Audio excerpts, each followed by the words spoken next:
Hi అండి, అందరికీ నమస్కారం. Welcome back to my channel. ఈరోజు మనం ఈ వీడియోలో మ్యాంగో టమాటో పచ్చడిని ప్రిపేర్ చేసి చూపించబోతున్నాను. ఈ మండే ఎండలకి అన్నం తినబుద్ధి కాదు కదా, ఒక్కసారి ఈ పచ్చడిని ట్రై చేసి చూడండి.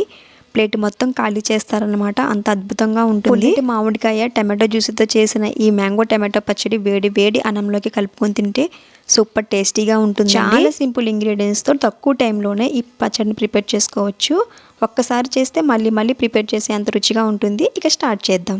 ముందుగా అయితే ఒక పుల్లటి పెద్ద మామిడికాయని తీసుకోండి. దీన్ని శుభ్రంగా కడిగి పక్కన పెట్టుకోవాలి. ఒక 2 టమాటాలను ఇలా ముక్కలా కట్ చేసి పెట్టుకోండి. అలాగే ఒక పెద్ద ఉల్లిపాయని తీసుకోవాలి. ఒక పావు కప్పు వరకు కొత్తిమీర కూడా తీసుకోవాలి. ఇప్పుడు ముందుగా స్టవ్ ఆన్ చేసుకొని పెనం పెట్టుకోవాలి. ఇందులోకి 1 గంట వరకు ఆయిల్ కట్ చేసి పెట్టుకున్న టమాటో ముక్కల్ని యాడ్ చేసుకోవాలి. అలాగే మామిడికాయలు కూడా పీల్ తీసేసుకొని ఇలా పొడవుగా కట్ చేసుకొని వేసుకోండి. ఒక 10-15 వరకు వెల్లుల్లి డబ్బలు పొట్టు తీసి వేసుకొని ఒకసారి అంతా కూడా బాగా కలుపుకొని మూత పెట్టేసి ఒక 5 నిమిషాల పాటు మగ్గించుకుంటే టమాటో నుండి వాటర్ రిలీజ్ అవుతుంది. అలాగే టమాటాలు అనేవి బాగా మెత్తబడిపోతాయి అన్నమాట.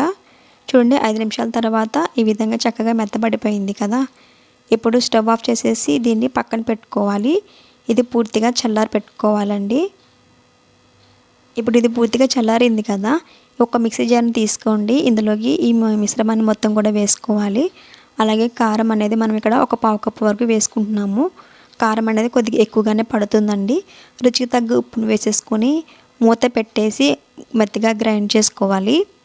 చూడండి, ఈ విధంగా మెత్తగా గ్రైండ్ అయిపోయింది కదా, దీన్ని పక్కన పెట్టుకోవాలి. స్టవ్ ఆన్ చేసుకొని కళాయిని ఉంచి ఇందులోకి 1 గంట వరకు ఆయిల్ పోసుకోవాలి. ఆయిల్ కొంచెం హీట్ అయిన తర్వాత పావు టీ స్పూన్ వరకు ఆవాలు, 4 ఎండుమిర్చి, అలాగే 2 కరివేపాకు రెమ్మలు కూడా వేసుకొని అంతా కూడా బాగా కలిసేలాగా కలుపుకోవాలి. ఇవి కొంచెం వేగిన తర్వాత మనం గ్రైండ్ చేసి పెట్టుకున్న మ్యాంగో పచ్చడిని కూడా ఇందులోకి వేసేసుకోవాలండి. ఇప్పుడు పచ్చడి వేసిన తర్వాత ఒక 2 నిమిషాల పాటు మగ్గించుకుంటే చాలా టేస్టీగా ఉండే మ్యాంగో పచ్చడి అనేది రెడీ అయిపోతుంది. ఇది ఇంకా కొంచెం టేస్టీగా ఉండడం కోసం ఇందులోకి చిన్నగా కట్ చేసి పెట్టుకున్న ఒక ఉల్లిపాయను కూడా వేసుకోవాలి.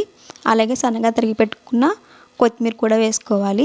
అంతేనండి, చాలా సింపుల్గా అయిపోయింది కదా. చాలా తక్కువ ఇంగ్రీడియంట్స్తో ఇలా ఈజీగా ప్రిపేర్ చేసుకోవచ్చు. టేస్ట్ అయితే సూపర్గా ఉంటుందండి. వేడి వేడి అన్నంలోకి పచ్చడి వేసుకుని తింటుంటే రుచి అద్భుతంగా ఉంటుంది.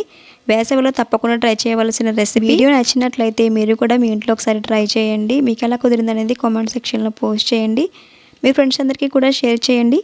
కొత్తగా ఎవరైతే నా ఛానల్ని చూస్తున్నారో ప్లీజ్ లైక్ చేసి సపోర్ట్ చేయండి. ఇలాంటి ఈజీ అండ్ టేస్టీ రెసిపీస్ కోసం మన ఛానల్ని సబ్స్క్రైబ్ చేసుకోవడం మర్చిపోవద్దు. Thanks for watching.